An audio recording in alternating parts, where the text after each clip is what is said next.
Bismillahirrahmanirrahim.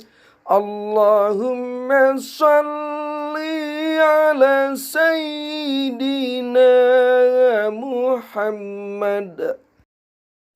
Bismillahirrahmanirrahim. Assalamualaikum warahmatullahi wabarakatuh. Selamat bertemu kembali dengan saya Mukhyar Bukhari, seorang akademisi di channel YouTube saya Membaca Makna.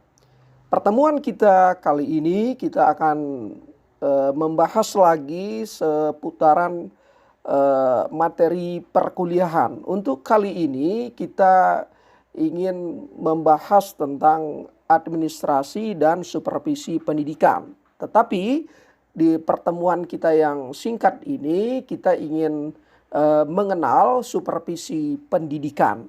Namun sebelum berlanjut, kepada saudara-saudara, para sahabat Membaca Makna semuanya, kiranya Anda semua berkenan untuk memberikan likes, subscribe, dan jika dipandang perlu untuk men-share atau membagikan video ini kepada rekan-rekannya. Terima kasih. Baik saudara-saudara, di pertemuan kita yang kita beri tema mengenal supervisi pendidikan, ada 5 poin penting yang ingin kita diskusikan. Yang pertama, kita ingin mengenal pengertian supervisi pendidikan, kemudian kedua, fungsi supervisi, 3, tujuan supervisi, 4, tipe-tipe supervisi, 5, kompetensi supervisor. Baik saudara-saudara, beranjak kita pada diskusi kita yang pertama, pengertian supervisi pendidikan.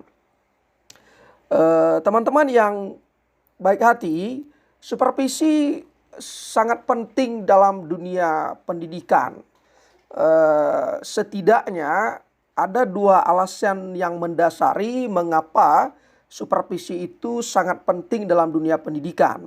Yang pertama, kita tahu dalam pelaksanaan proses pembelajaran pendidikan dan pembelajaran di sebuah institusi pendidikan itu tidak berjalan apa adanya saja, tetapi pelaksanaan proses pembelajaran, pelaksanaan pendidikan itu selalu dipandu atau mempedomani kurikulum yang sudah ditetapkan oleh pemerintah. Nah, kurikulum itu sifatnya elastis, dia tidak tidak statis. Dia tidak kaku, tetapi kurikulum bisa mengalami perubahan, bisa ditambah suplemennya kurikulum itu, dan bahkan bisa diganti sesuai dengan perkembangan dan kebutuhan sebuah masyarakat atau sebuah negara atau perkembangan pendidikan itu sendiri. Nah, karena itu alasan pertama kenapa supervisi pendidikan ini perlu, alasan pertama adalah karena melihat perkembangan kurikulum yang senantiasa menjadi indikator kemajuan pendidikan. Nah, kurikulum itu membutuhkan penyesuaian secara terus-menerus. Dan kurikulum ini dalam proses pembelajaran di sekolah, yang pelaksana atau ujung tombak pelaksananya adalah guru dan kepala sekolah. Nah, karena itu guru diharuskan mengembangkan kreativitas, mengembangkan inovasi agar kurikulum tersebut bisa terlaksana dengan baik. Itu yang pertama. Untuk memastikan terlaksananya kurikulum ini dengan baik, inilah gunanya supervisi. Yang kedua, alasannya adalah pengembangan personel, baik itu pegawai, karyawan, terutama sekali guru, kepala sekolah, untuk melihat bagaimana perjalanan atau perkembangan kemampuannya. Kalau misalnya guru, akan dilihat bagaimana perkembangan kemampuan guru ini tadi. Disupervisi, dilihat, diukur. Dan di situ nanti akan dapat sebagai rekomendasi untuk mengambil kebijakan, sehingga akan dilakukan treatment apa yang cocok untuk diberikan kepada guru ini, sehingga dapat dipastikan perkembangan kemampuannya, perkembangan profesionalitasnya sebagai guru perkembangan profesionalitasnya sebagai kepala sekolah itu grafiknya semakin naik. Kalau dia turun atau bahkan stagnan dia atau tetap berjalan di tempat, ada apa? Nah, ada apa? Mengapa? Lalu bagaimana jalan keluarnya? Pertanyaan-pertanyaan seperti ini dijawab dalam pelaksanaan supervisi. Nah, itu alasan mengapa supervisi pendidikan menjadi penting di dalam sebuah institusi pendidikan. Karena itu kalau kita lihat supervisi pendidikan bisa juga kita sebut untuk mencapai tujuan pendidikan, untuk terjadinya secara optimal penyelenggaraan pendidikan, agar dari input pendidikan diproses kemudian menjadi output itu terjamin kualitasnya. Untuk menjamin kualitas dari input proses kepada output ini, maka proses di dalam pelaksanaan kualitas itu perlu juga ada keterjaminannya. Untuk menjamin terjadi total quality management, disitulah letak fungsinya, peranan pentingnya kenapa supervisi itu sangat penting dalam dunia pendidikan. Nah, dengan demikian dalam dunia pendidikan supervisi selalu mengacu kepada kegiatan memperbaiki proses pembelajaran. Kenapa? Karena tujuannya adalah untuk mencapai tujuan pendidikan, untuk menghasilkan lulusan atau output pendidikan yang memiliki kualitas. Jadi quality insurance, jaminan kualitas itu dilihat atau diteropong atau dideteksi secara dini oleh pelaksanaan supervisi pendidikan. Nah, saudara-saudara, karena itu supervisi pendidikan dapat didefinisikan sebagai proses pemberian layanan bantuan profesional kepada guru untuk meningkatkan kemampuannya dalam melaksanakan tugas-tugas pengelolaan proses pembelajaran secara efektif dan efisien. Jadi, setiap ada pelaksanaan supervisi, maka ada yang mensupervisi. Yang mensupervisi ini disebut dengan supervisor. Nah, saudara-saudara, menjaga sikap profesional guru merupakan hal yang penting dalam memelihara dan meningkatkan profesionalitas guru. Karena akan selalu berpengaruh pada perilaku dan aktivitas keseharian guru. Nah, menjaga profesionalitas guru inilah menjadi bagian penting, elemen penting dalam aktivitas kegiatan supervisi. Nah, saudara-saudara, dengan demikian supervisi juga dapat diartikan sebagai usaha memberikan layanan kepada guru baik secara individu maupun secara kelompok dalam usaha memperbaiki pengajaran. Kalau itu supervisinya untuk guru. Kalau supervisinya untuk kepala sekolah adalah sebagai upaya untuk memberikan pelayanan kepada kepala sekolah agar kepala sekolah ini mampu atau dapat menjalankan tugasnya sebagai seorang administrator, sebagai seorang edukator, sebagai seorang supervisor kepada guru-gurunya di sekolah agar berjalan secara efektif dan efisien sesuai dengan pencapaian tujuan pendidikan yang sudah ditetapkan atau tujuan pendidikan yang diinginkan.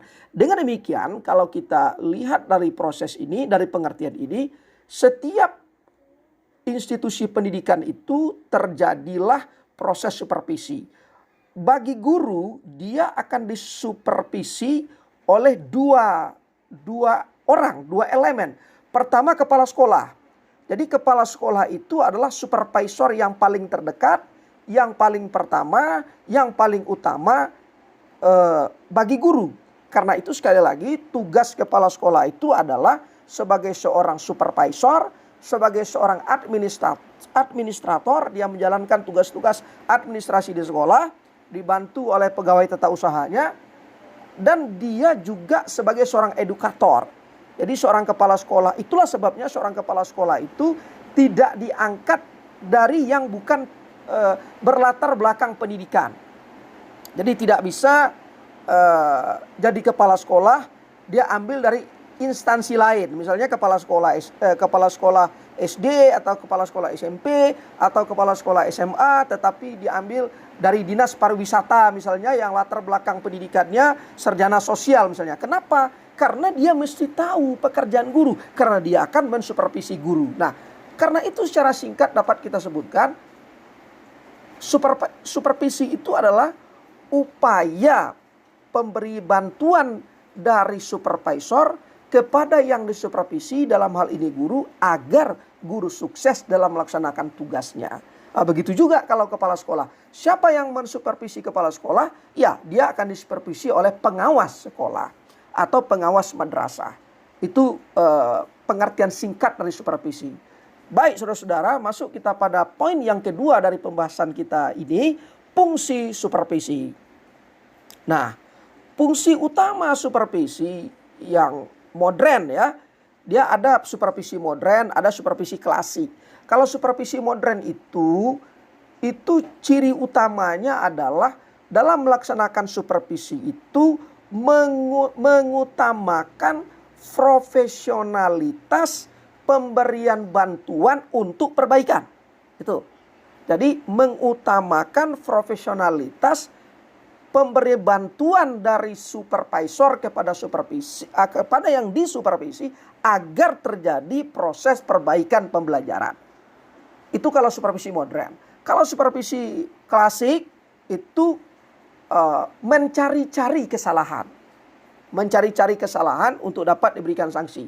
Bukan untuk bukan untuk proses perbaikan. Nah, ada 3 fungsi utama dari supervisi. Yang pertama adalah fungsinya sebagai kegiatan untuk meningkatkan mutu pembelajaran.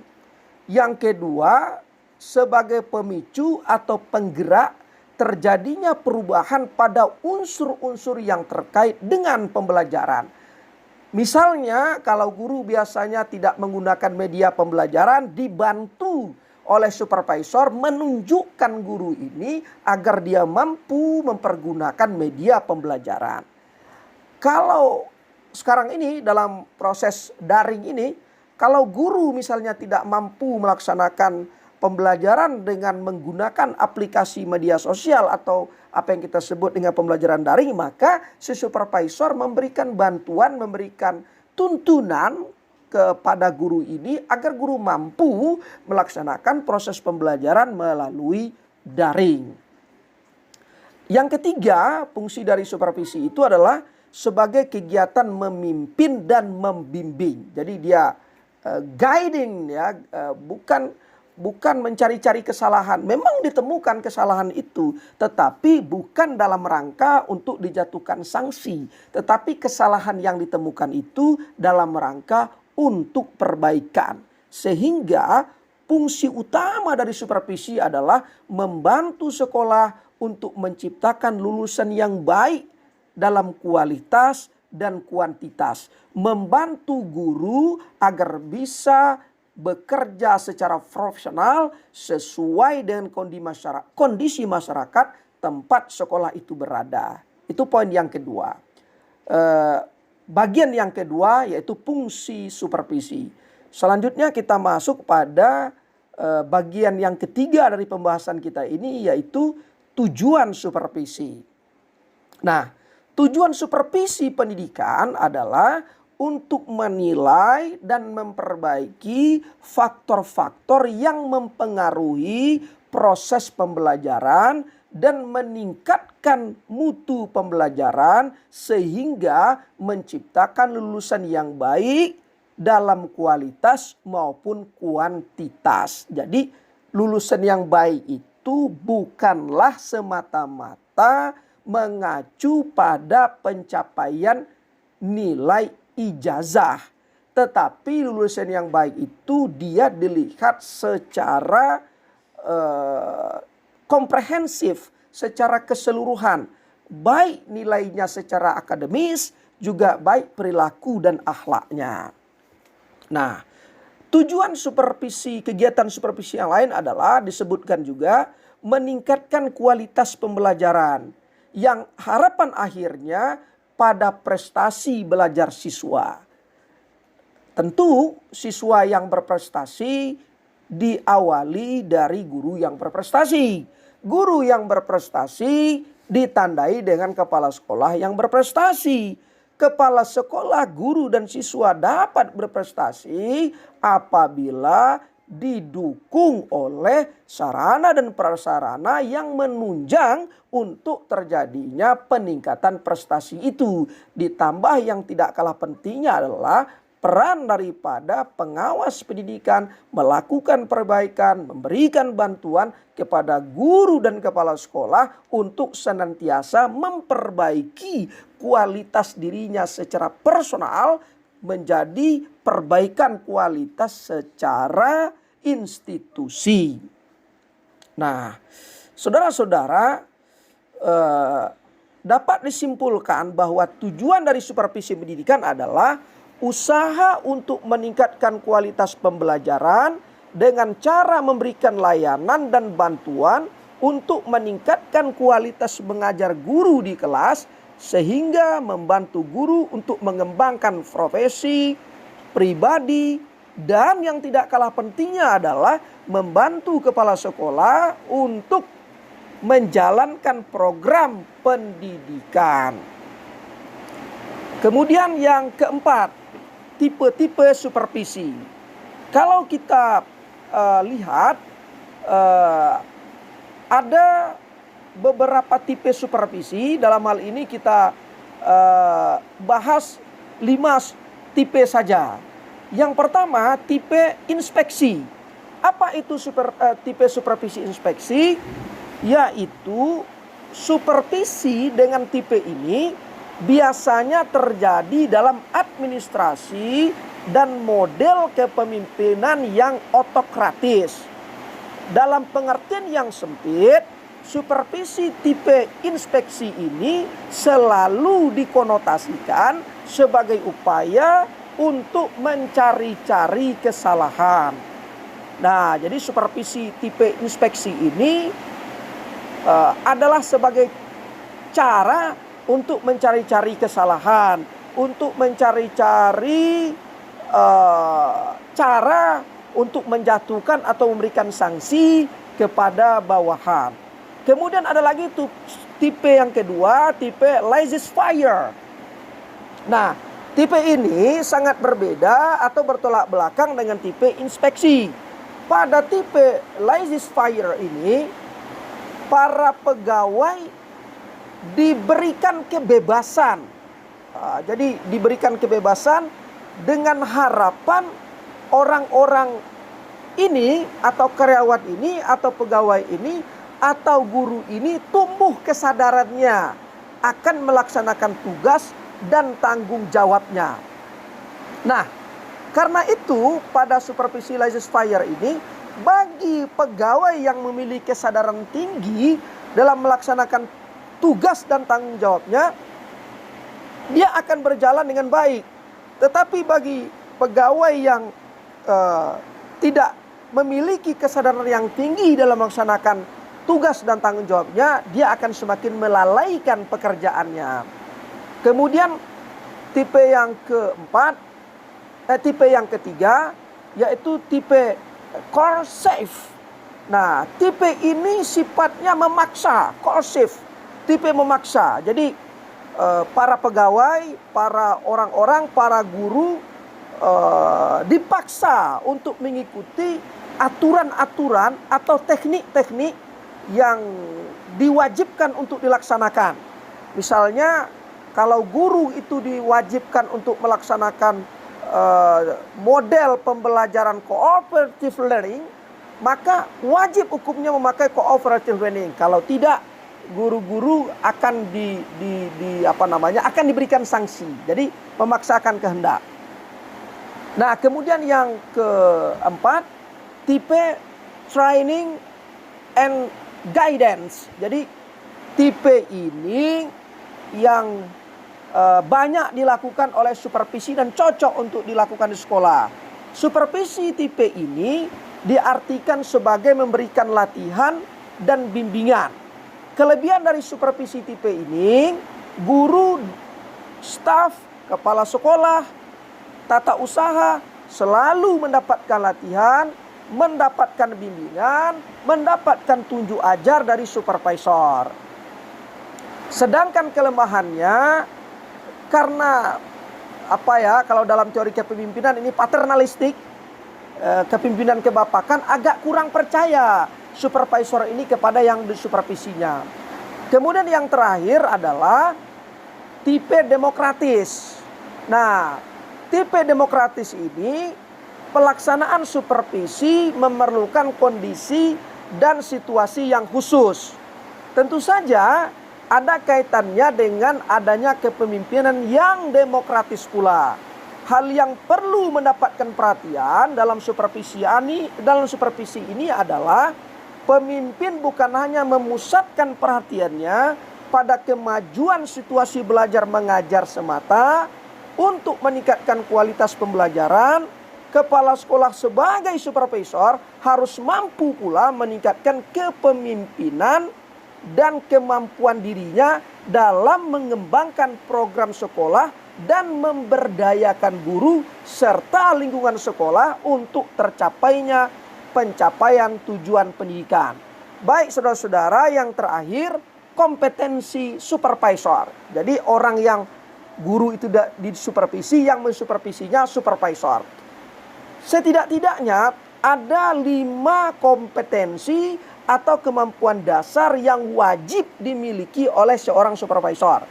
Yang pertama, keterampilan dalam hubungan-hubungan kemanusiaan. Jadi dia mesti memiliki keterampilan humanistis karena yang akan dia supervisi itu manusia. Kemudian yang kedua, keterampilan dalam proses kelompok. Dia mesti mampu mengaktifkan kelompok. Yang ketiga, keterampilan dalam kepemimpinan pendidikan. Yang keempat, keterampilan dan mengatur personalia sekolah. Karena di sekolah itu tidak hanya ada guru, tidak hanya ada kepala sekolah, tetapi ada yang lain-lain seperti penjaga sekolah, petugas kantin, ada TU dan lain sebagainya. Dan yang kelima tentunya adalah keterampilan dalam mengevaluasi. Kenapa? Karena dia melakukan penilaian. Jadi saudara-saudara, itulah 5 kompetensi dasar yang harus dimiliki oleh seorang supervisor. Baik teman-teman, para sahabat semuanya, demikianlah pemaparan kita pada kesempatan kali ini. Ada 5 poin penting yang kita paparkan tadi: pengertian supervisi, fungsi supervisi, tujuan supervisi, tipe-tipe supervisi, dan kompetensi supervisor. Baik teman-teman semuanya, sahabat membaca makna yang baik budinya. Demikian pertemuan kita pada kali ini. Sekali lagi jangan lupa, mohon diberikan sumbangan, like, subscribe, dan share sebanyak-banyaknya. Terima kasih, sampai ketemu dengan video berikutnya. Sukses selalu untuk Anda semua. Salam hormat untuk orang-orang terkasih Anda. Terima kasih. Wassalamualaikum warahmatullahi wabarakatuh. Salam membaca makna dari saya, Mukhyar Bukhari.